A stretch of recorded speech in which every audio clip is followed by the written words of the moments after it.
Hey men, what's your take on the ladies of today? No, I'm not talking about how attractive they are. I mean, what kind of disposition do they display? Is it one that would make for a good wife and mother? Or is it one that would be more cut out for a powerful corporate executive? Hi everyone, I'm Raylan Alamo and you're watching Citadel Catholic Media. Once someone asked me what my definition of feminism is. I would say that a feminist is a woman who's acting like a man, God's image and purpose of a man.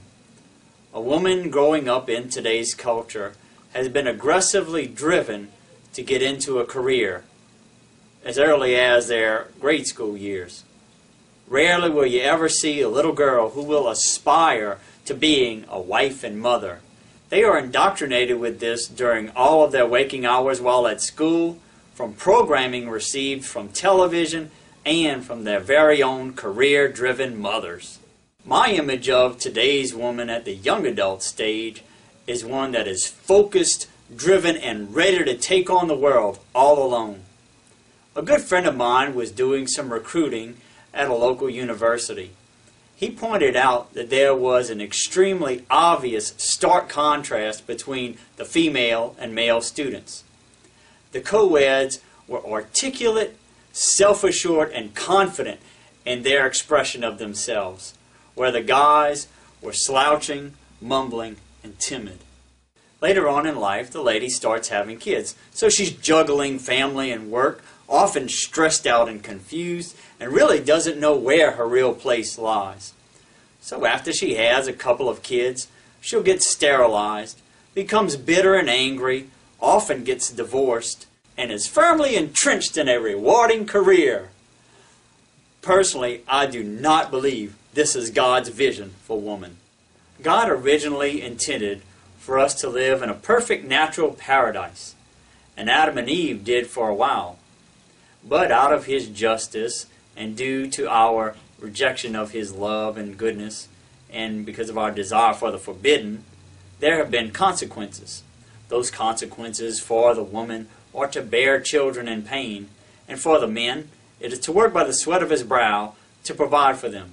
So how is it that the women have crossed over into the man's share of the punishment when we haven't taken on any part of theirs? The proper attitude toward work, if we look at it from a spiritual perspective, is a duty on the part of the Father and a participation in His redemption. Christ came and died for our sins, and He requires us, He mandates us that we take up our cross and follow Him. For the men, this is for us to work. It is not for us to put on to our wives. It is our responsibility. It used to be seen as a tragedy if something unforeseen happened to the father and the family, where the wife had to leave her home and children to go out looking for work to help provide for the family. The world today has lied to our wives and daughters, just as Satan lied to Eve in the garden.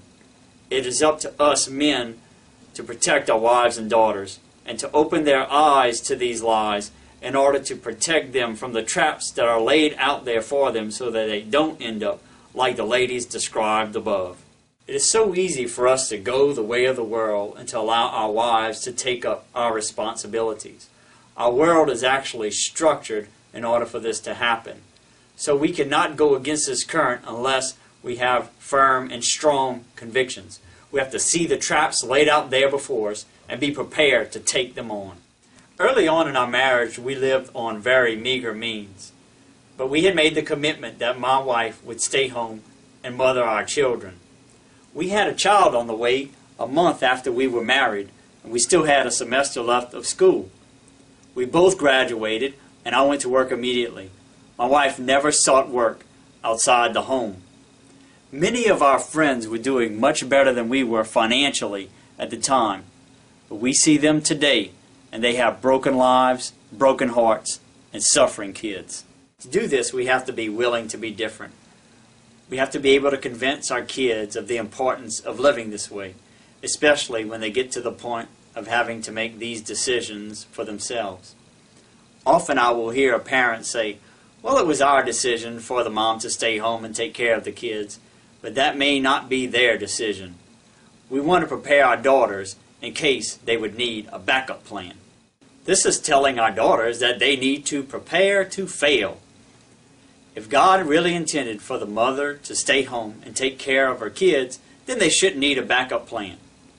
When marriage is approached this way, with this understanding, the young lady will be much more prudent and selective of the young suitors that she considers, and will be concerned about other things than if he's cute or if he's a nice guy.